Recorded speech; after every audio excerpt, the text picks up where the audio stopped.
Happy Sunday, everyone. It's 5:50, and you know what that means. It's almost dinner time.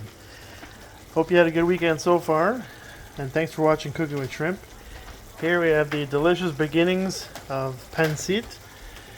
So we have the soy sauce, we got some carrots, green bean, we put in celery, onions, garlic, and then we have some rice noodles, which are going to go in shortly after.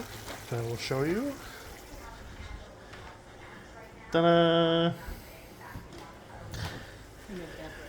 we're going to put in some red, orange, and yellow peppers as well. Then here we also have some delicious barbecue spare ribs with carrot, onion, and garlic, which my partner in crime has decided to put together on a whim. These smell really good, by the way. I know it doesn't translate, but trust me. So thanks for watching Cooking with Shrimp. Enjoy what weekend we have left, and I hope your dinner is as good as this.